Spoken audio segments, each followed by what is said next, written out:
Hello and welcome to Season 4, Episode 28 of Logicast, the AWS News podcast brought to you by Logicata. I'm Carl Robinson, CEO and co-founder. I'm back in my shed this week from where I run Logicata. Last week, if you were listening, you'll know I was on location in Vienna. Very rarely do I record the podcast on location, but I was, which made a real mess of my audio and video settings when I tried to join today. But there we go. That's me. And I'm joined, as you have come to expect, by lead cloud engineer John, as always. Good all. How are you doing today, John?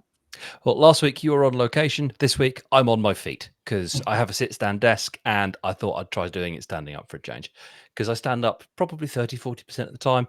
Couldn't be bothered to move the desk. So here I stand. The question is, what are you wearing below the waist? Because that doesn't matter when you're sitting at the desk. But you know, hang on, let me see if I can move out the way of the thing. I apologize for the listeners. I apologize for people who are only listening and can't see what John is wearing. But of course, it's a. You also, the swag. listeners also can't see my lopsided sunburn, so that's fun. Well, I have a cyclist tan actually, so all my cycle jerseys are very long. So basically, I have a sun tan from just above the elbow down to the wrist. Anyway, we're not here to talk about Brits and interesting suntans.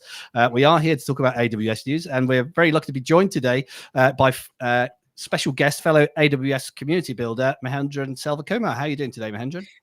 Yep, Carl. So I'm doing good. What about you? I'm doing very well. It's a little bit warm here, though. A little bit warm, I have to say. I've got my fan on. It's not quite cutting it, and I've just had a coffee, so that's warmed me up even more. But you know, hopefully things will stay cool during the recording.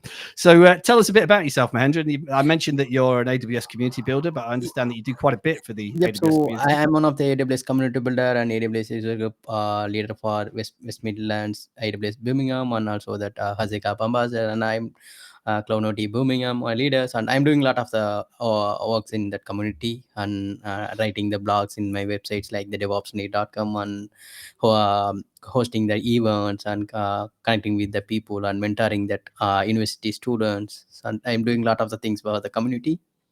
And apart from that, I am doing a lot of the certifications like the Hasika, AWS, and also the Cloud Native. A lot of things I'm doing.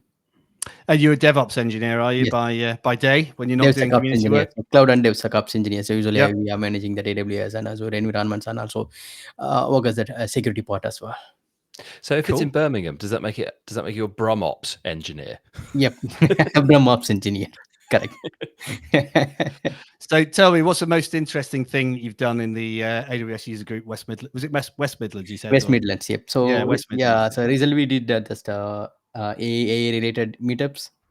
So and we are planning to host that AWS community as well. Oh, cool. We are planning in Birmingham. Yep, in Birmingham. Yeah, we're getting more and more community days poking up in the UK. We've kind of been a little bit remiss, I suppose, because we've got a summit in the UK. We've got that, so people sort of haven't bothered. Then we've got ComSum, which it's sort of a community day, but like not really, but it's the same sort of thing. But we're seeing more and more of them because there's one up in Newcastle that I'm planning on going to, and then there's the one that you're planning, and then there's been Serverless Days Manchester and a whole bunch of kind of non-London one-day conferences, which is really nice to see. Actually, it's also nice to not have to go to Amsterdam. People don't want to travel London to attend any of the meetups like that community day or AWS Summit. So they need to have the meetups and community day in their location as well. So that's why we have created a lot of the groups like the Hasika and Cloud Native. Cool. As well. So when are you planning that for? Oh, sorry, I was filling in while you were coughing there, John. when is that planned for the community? Maybe next year. So the plan is going. So maybe next year. Keep us posted. Yep, sure. Yeah, if you've got a CFP, absolutely send it my way. Absolutely send it my way. Sure, John. Excellent. Well, it's great to hear a fellow community builder contributing a lot back to the AWS community. Which category are you in the community builder program? Container. So it's modern. I like containers. I don't know if we're talking about containers today, but maybe there's a container angle on some of the things that we're talking about. We'll find out if you can get that into the conversation. So, although we're not talking specifically about containers. We are talking about AWS news. And as regular listeners to the podcast will know, once a week I curate a list of AWS news, which I share via my weekly AWS News Roundup newsletter. And then John picks a selection of the articles from the newsletter that we'd like to talk about with our guests. And of course, we do give our guests the opportunity to pick their own choice of articles from the newsletter, which Mahendran has actually done this week. So the third article was Mahendra's choice. But before we get to the third article, let's talk about the first one, which is an article from the AWS architecture blog. The title is Migrate and Modernize VMware Workloads with AWS Transform for VMware. So obviously the whole AWS strategy around VMware has changed somewhat since the Broadcom acquisition. There was a big push to work very closely with VMware to move VMware workloads into the AWS cloud, the big partnership. Now the push is to get workloads off VMware into the AWS cloud. So that's really what this is all about. So John, tell us a bit more about AWS Transform. I don't care about Transform particularly. I wanted to rag on VMware because that's just, it's an easy horse to kick.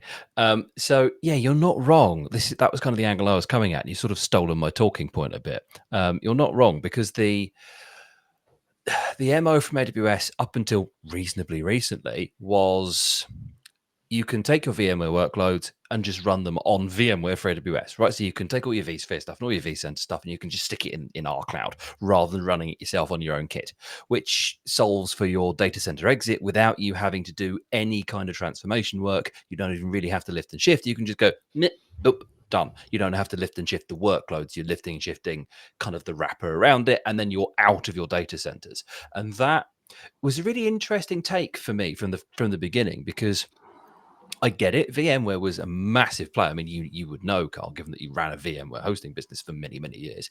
It was a massive, massive player for a long time. And it's sort of gradually dying a slow death. It's what Amazon would call a day two business at this point, I think. Fading into painful obscurity after a while. But you're not wrong. This has now gone from, let's just get it from over here to over there and do your DC exit. And now let's get things out of VMware entirely, which I suppose was always the undercurrent of the message from AWS was, well, we can run it for you, but there's lots of other better ways you can actually run things, and let's kind of gently expose you to them. And now what they've done is they've come up with a brand new service as of GA announcement, which was the 15th of May, so about a month ago now, to just get people out of it entirely and stop running it on AWS and just run your workloads much more natively. I don't imagine it's going to change a huge amount. There's still going to be lots of EC2 workloads, I would think, but it's no longer got all the vSphere kind of stuff around it. This is obviously being powered by some sort of AI service under the covers, but, that's boring. I'm just wondering, though, is it a new service, or is it a rebadged old service, or a collection of services that were called something else before? I don't know. Do you... Yeah, it's a good question. It is. It's a good question. But let's be honest here. Lots of AWS services are other AWS services under the covers. Lambda uses EC2. Let's be honest here. What are your thoughts on this, Mahendran? So it is a good tool, correct? So that it is a first agentic AI services for VMware transformation, because we don't need to worry about that manual workflows and like that assessment and transforming and all the things, because we can the AWS take care all of the things. For example, so it can migrate that networks to that VPC and it migrate that, it organize that EC2 instance, and it do the right sizing. All things we can able to do with that AWS via Transform VMware. So it is a very useful tool so far that who are running in that VMware, they want to reduce that VMware licensing cost, so on manual efforts, and so we can reduce all the things using that AWS Transform, and also we can get the help from that agent. So AI agent, so the AI agent help to do the things faster. So for example, so we can convert that, as I said earlier, we can convert that VMware networking to VPC architecture using that CloudFormation templates. It's faster than 80.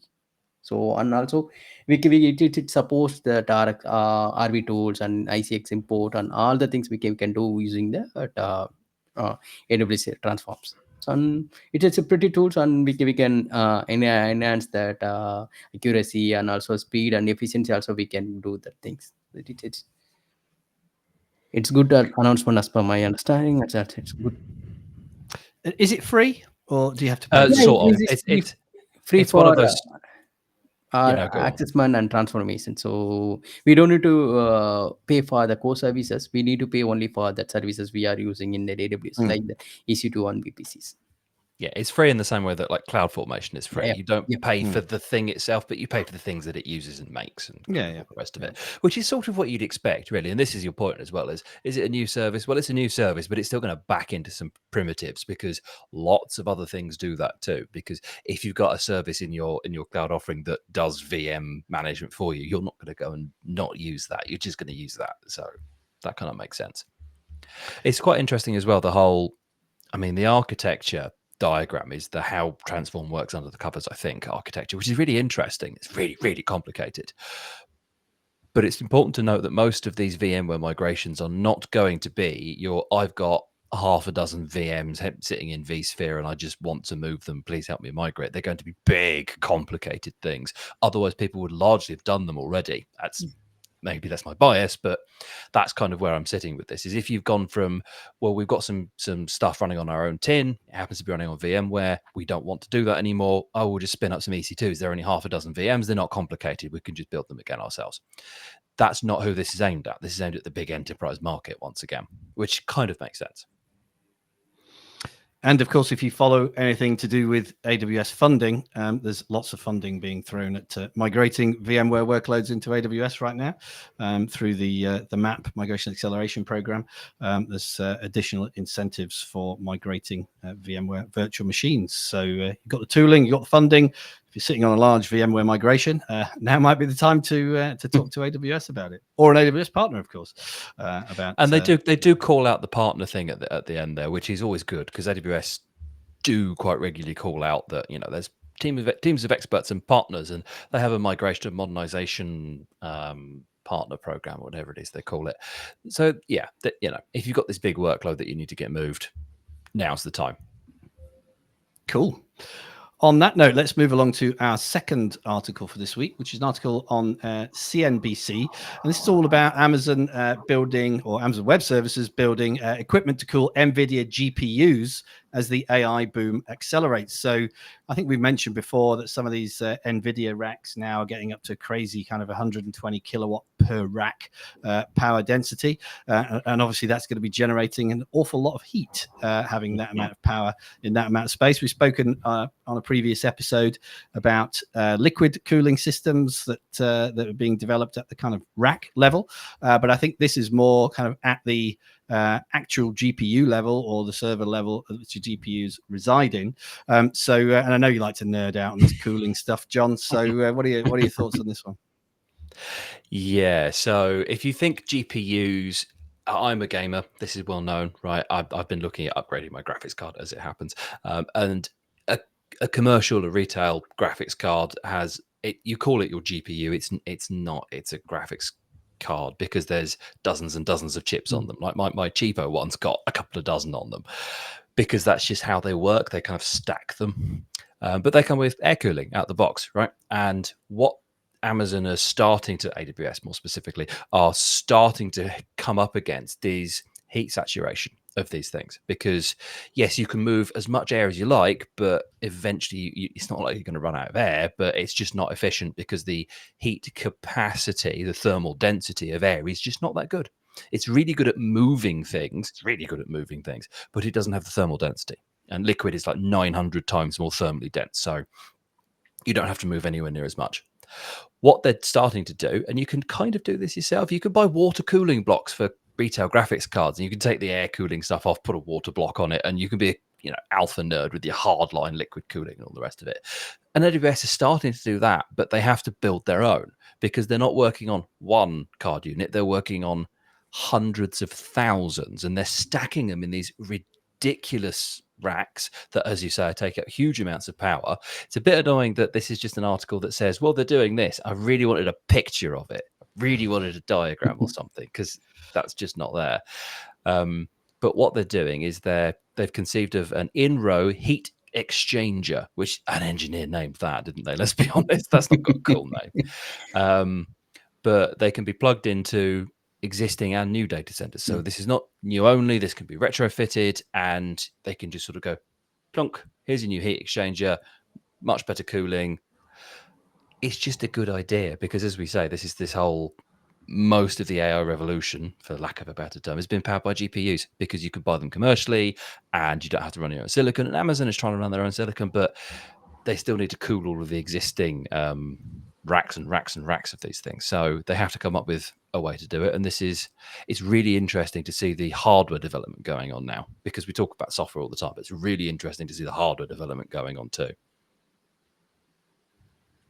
I did just Google the in-row heat exchanger, and I found another article with a picture, but I don't know whether that's actually a picture of the in-row heat exchanger or just a stock image. Yeah. But hard for me to know, having never seen one before. But what are your thoughts on this, Mahendra?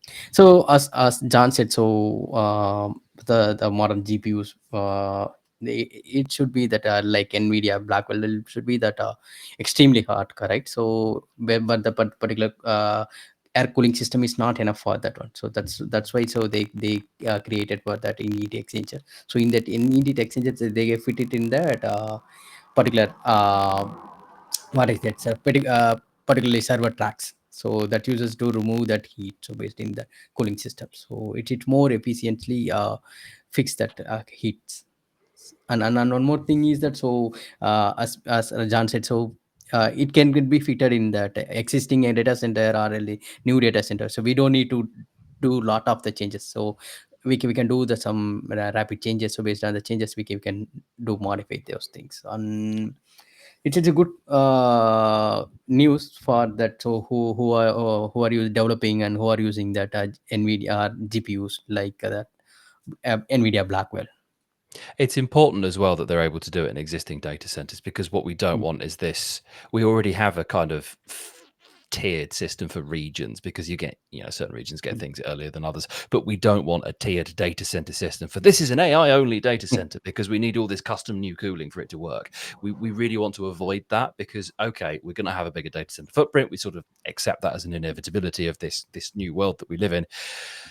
But we don't want your AI services are over here and your non-AI services are over there. So you can have an outage in one thing, but not another. And no, we want these blended data centers so that everything still kind of lives with itself, because servers are as servers do. Okay, there's different kind of spec and hardware and all the rest of it, but we don't want to get to a world where you've got data centers that are exclusively for AI workloads, because that's just silly.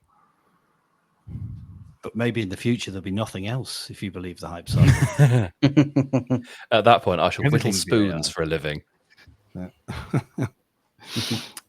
Cool. Well, on that note, cool. Yeah, it is cool. It's all about cooling. On that note, let's move along to our third article for this week. This is the article chosen by Mahendra. It's an announcement about Amazon CloudWatch and Application Signals MCP servers for AI-assisted troubleshooting. So what was it that grabbed your interest on this one, Mahendra? Because nowadays all the servers, so like any of the servers using that MCP, correct? So using that MCP, we can figure out the issues, or we can analyze that issues, or we can do a lot of these things using that, like chatbots, like the IDE or other AI tools, correct? So in that case, so AWS released a lot of their MCP servers. So they recently released the MCP server for CloudWatch and also that application signal. So in that MCP servers, they use that AI assistant. So using that AI assistant, it analyze that metrics, logs, alarm traces. We can easily identify and diagnose that issues with that, particularly using the chatbot. So I can using the chat with that particular MCP server and analyze that data, analyze that metrics, alarm. So it has they recently released the two MCP servers, correct? So one is that CloudWatch MCP server, and one is Application Signals MCP server. So the CloudWatch application service mainly used to do alarm based incident. So it finalizes that incident and metric analyzes and detect the logs. And but application signal, so it's enable that particular service health monitoring, and also that automate the root cause analysis using that open telemetry data. Because if we find out that open telemetry data, it takes some time. So it takes some time. So in case if we are working in that any complex troubleshooting or anything, so we can't able to do these things, correct? But in that case, so the MCP server using that AI agent, so the AI agent analyze that particular complex troubleshooting and workflows using that natural language increases. So it was a good things, because we don't need to navigate to that AWS console, or we can integrate with that API. So instead of that, we can configure the MCP server.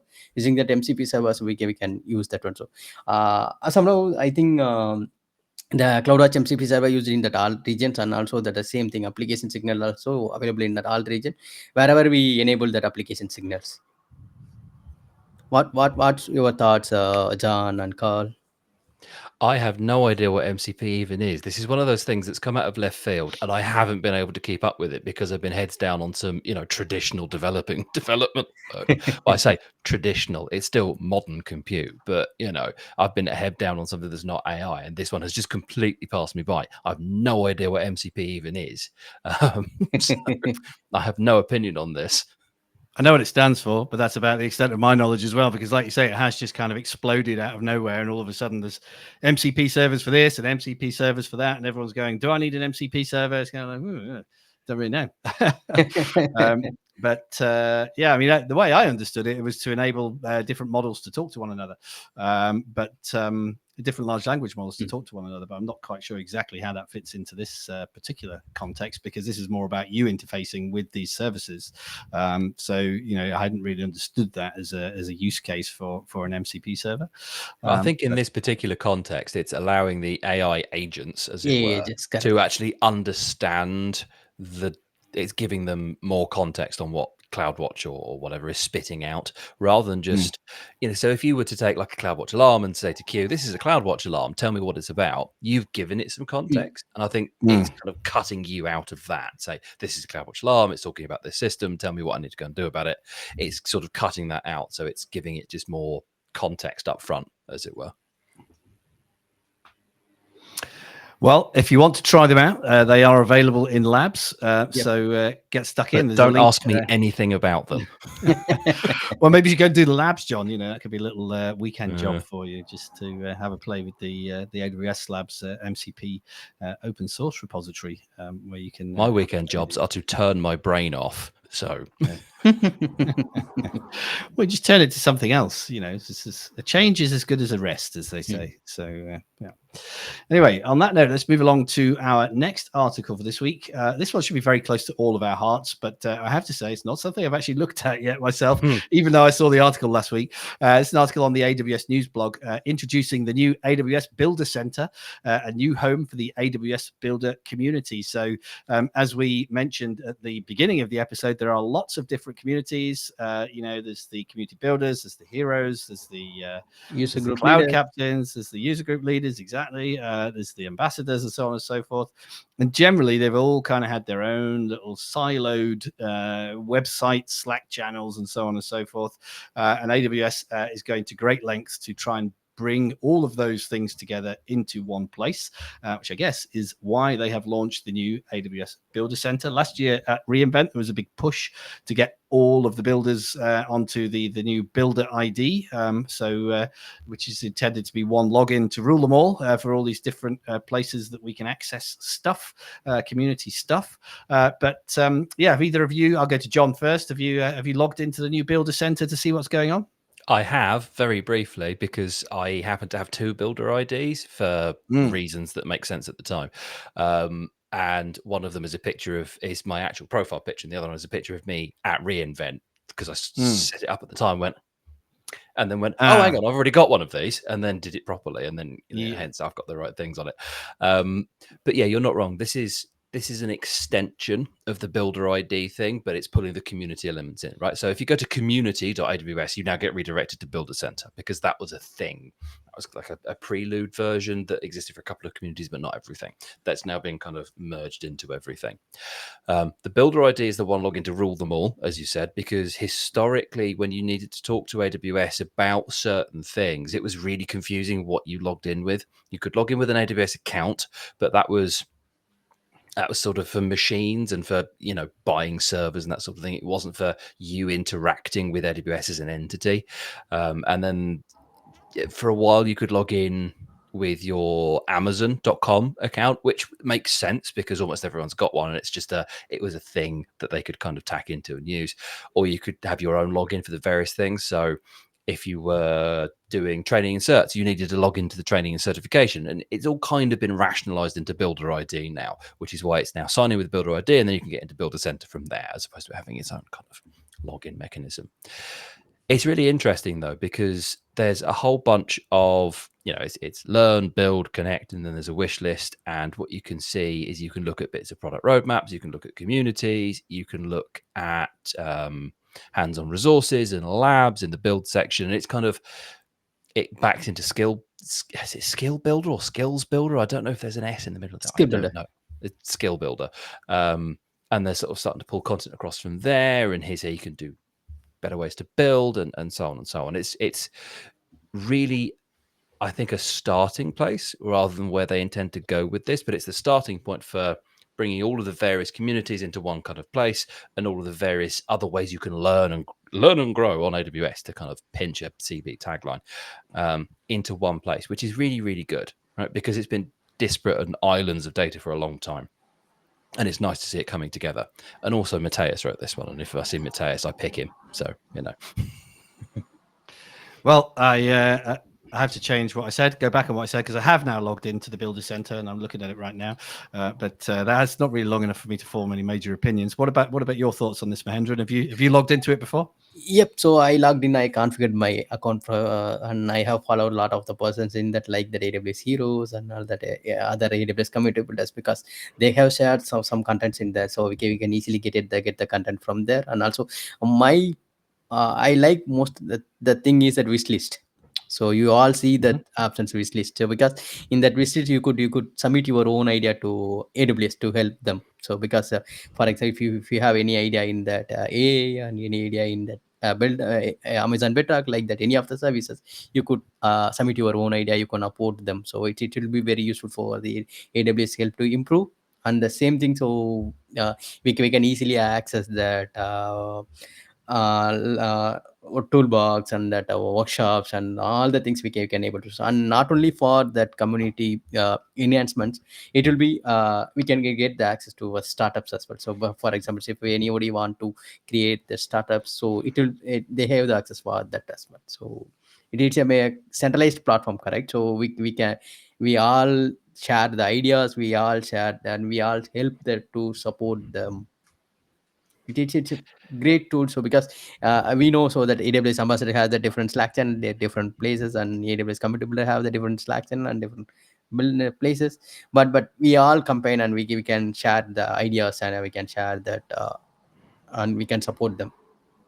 It's not just for us as a kind of behind the curtain sort of community, right? This is public, so you can just go sign up, hence it's a public blog. I was wrong earlier when I said you can look at roadmaps. You can't, but through the wish list you can influence the roadmaps, and that's sort of the point. And that's been a thing that's been on my agenda for how can general public kind of say and complain back to AWS that this feature is missing, this is broken, I want this. That's how you can do that, right? We've had kind of tacit ways of doing that quietly, kind of back channels and that sort of thing, because just through the community program we get access to certain people, we can talk to them. But again, how much influence that has is unknown. But if lots and lots and lots of people go through on the wish list and say, I want this, then it is going to get listened to, because if nothing else, AWS is a data-driven business. Absolutely. And one more thing is that, so we missed that one. So it has that I think it supports around 16 languages automatic or machine translations. If you post that like the AWS content, or if you post the user specific content, it automatically translates that particular language. So currently it supports 16 specific languages. And there is a welcome article at the top of the list that tells you what's available. So now that I'm in, I need to have a good look and figure out if there's somewhere else we should be sharing content. We need to build some kind of content tool that shares content to all the places that we need to share content, I guess. So that'd be lovely. Anyway, on that note, let's move along to our final article for this week. This is an article from our friends at the Register, again, not one of their most exciting headlines. I do like a good LReg headline. Nothing particularly controversial about this one, but the article is entitled "Amazon built a massive AI supercluster for Anthropic called Project Rainier. Here's what we know so far." And the subheading is, "It's almost like AWS is building its own Stargate." So I suppose that part is quite cool. But yeah, so supercomputer for Project Rainier. Thoughts on this, John? Well, it's a supercluster, not a supercomputer, right? That's a different thing. Sorry, I read it wrong. Yeah. So supercomputer being the high performance compute, crunch lots of data that you can actually make out of PlayStations, because the US military did that, and that's really, really cool. This is really interesting though, because what it is, it's a supercomputing cluster, which is a cluster of supercomputers effectively, that it's just set to be enormous. I dread to think of the power and cooling required for this, and I suppose that's kind of prescient to what we were talking about earlier. But yeah, this is really interesting because it's a massive cluster of workload accelerators for AI training, I think specifically. But rather than using OpenAI's Stargate, which is not the Stargate of cheesy sci-fi yore, which I really quite like. I always liked Stargate because I'm a sci-fi nerd, but it's less interesting than that one. Or xAI's Colossus, or AWS's own other one, Project Seba. I don't know how you pronounce that. This one isn't using GPUs, right? This is using Amazon's own AI silicon, which is, wow. Okay, so this is a massive deployment of their own custom designed, I won't say built because they don't build it themselves, but their own custom designed silicon, and they're deploying it at this huge scale. You think, well, why are they doing that for Anthropic but not for themselves, where for themselves they're doing it on GPU? Because Amazon owns almost all of Anthropic at this point. I think they're a massive backer. They've put $8 billion in. I don't know how much of the company that buys them, but it's a big portion. It's a really big portion. Another billion going in soon, according to an article that I read this morning as well. So yeah, so we don't know exactly how many chips this is going to be. There will largely be Trainium, I would think. That's what these chips are for training things. And maybe we'll find out come reInvent this year, because that's kind of the time that these things are talked about at these big keynotes, is we deployed this big graphic. So maybe that's when we'll know more. But this is... the tech itself is less, it's not so interesting to me, right? We've spoken about this ad nauseum, and you've got some really big numbers. I know you like a big number, right? But we're talking about things like each Trainium 2 accelerator offering 1.3 petaflops of dense FP8 performer. I don't know what those things mean. Like, I don't know what these things mean. Well, what about it not being your typical Ethernet network? They've developed a custom fabric that they say will deliver tens of petabits of bandwidth. That's a lot. That's a lot. In my head, it's certainly a lot more than I get on my home broadband with fiber to the cabinet and copper. Copper to the house. I'm sitting here with my 1 gigabit connection, feeling quite smug. Like, petabit, jeez. Like, I'm aware of 10 gig networking and fiber cables and all the rest of it, and you can do that to your PC. But jeez, it's just ridiculous amounts of numbers here. But what this is showing is just the sheer amount of oomph, power, and money that's being put behind the AI revolution to, I don't know, almost force the point, it feels. Because for a while, all techies should be familiar with the concept of Moore's law, right? It was the concept that every year, and then it became 18 months, it became 2 years, the computing power of a chip would roughly double. Yeah. And it was an observation for a while, and it was every year, and then it was 18 months, and it was sort of 2 years. It sort of slowed down. It was an observation for a while, and then for a long while after that, money was put into it to force it to continue, because it was a thing that people targeted for one reason or another. And it's why you ended up with these ridiculous 64 core CPUs and all the rest of it, because it was the only way that they could kind of keep up. That's kind of fallen by the wayside now, because it was more about power efficiency than compute density. So that was okay, but don't know. And it now feels like the AI stuff is being forced to keep going. So I don't know. It's vast amounts of money being put into this, and it feels like it's. I don't know if it's forced acceleration as opposed to natural. Don't know. Well, we'll have to wait and see. And like you say, potentially we're going to hear about this at reInvent, if not before. Get some actual numbers around the number of servers and number of chips, because a lot of speculation here working backwards from numbers that AWS have used with the register, trying to work out exactly how many chips this is going to be, exactly how many servers are going to be, etc. But all we know is it's going to be a lot. That was our final article for this week. But I think, Mahendran, you had something else just to add around free tier before we wrap up Yep. for this So episode? I think that AWS changed that free tier things, correct? So because from tomorrow onwards, so we will get that if you are creating that new AWS accounts, we will get the $100 credit. So using that credit, so it will be validity for 6 months. Using that, you can use the access to create the access and all the things. And it doesn't have the access for that hardware heavy or high usage services. So because we can use that $100 credit for that creation. It has the two types of plans they introduced. So one is that free plan, another one is that paid plans.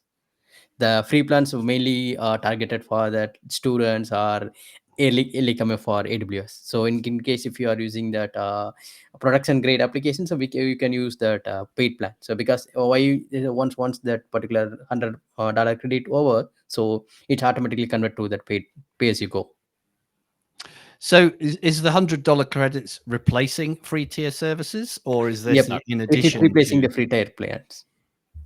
So if you want to know, if you want the free tier, so you can create the new account today only. So today is the last day. So from tomorrow onwards, it will be changed. And one thing they have introduced, so they will provide that additional $100 credit as well, because they want to create some additional activities like that, creating that EC2 instance and creating that AWS Busters and say, web app using that AWS Lambda and RDS databases. If you are choosing any one of the activities, so you will get if you complete, so you will get that particular another $100. So and one more thing is that, so the particular credits will be if you are using the TCD instance, if you are creating the TCD instance, the particular amount correct, so the particular billing charge will be deducted from your $100 credits, the free tier credit. So they changed the free tier to the credit based. So I think Azure also doing the same thing, correct? So they provide that $100 and we can use that particular $100. So same like that they changed. Yeah. This Cool. is an interesting change. This is an interesting change, right? I hadn't planned on talking about this, and I haven't really looked into it. But a very quick Google and an AI output, I can talk reasonably confidently about it. So, as you say, yes, new free tier, which is a free plan, lasts for 6 months. You've got an option at the end of that, right? If you don't want the account at the end of the 6 months, they'll just kill it, right? AWS will just Yep. close it, but you don't get access to every service during those 6 months. You can go to a paid service from there. You just sort of go and change the account settings, but you do need to put a credit card on it to do that. This is probably the best of the best option I think AWS have got for making their free tier not horrible, because it's really confusing at the minute, until like tomorrow. It's really confusing because some accounts you get 12 months of free tier for some stuff. There's some services that have a free tier for everything. I really need to look into what changes, because if you look at certain services, like Lambda has a free tier, CloudWatch has a free tier, like the first 5 gig is free, SQS, the first million messages or whatever it is, are free. It's, so I need to really kind of get into the weeds of this one to work out what it does to change the pricing calculations. But this is good. This is generally a good thing, right? And it should stop a number of I spun this thing up and I didn't know what I was doing, and now I owe you $20,000 help sort of conversations. So it's a good thing. Yeah. Cool. Well, let's find an article to include in the show notes about the changes to the free tier, which are effective tomorrow.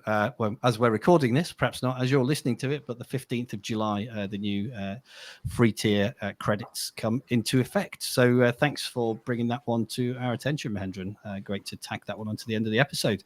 But that now is all we have time for season 4, episode 28 of Logicast. Thank you very much for listening. If indeed you have made it this far, if you've enjoyed it, please do tell your friends, like us, recommend us, give us a review. We are available to download from wherever you download your podcasts. And we're also, if you want to see what t-shirt John's wearing this week, available to stream via the Logicata YouTube channel. So thank you, John, as always, for sharing your insights. Thank you very much, Mahendran, for joining us. thoughts and sharing your insights and all the great work you're doing for the AWS community. Please do keep that up, and I look forward to hearing about the AWS Community Day in Birmingham or in the West Midlands for next year. So best of luck with that project. And thank you all for listening. We'll see you again we'll be back next week with another episode for you.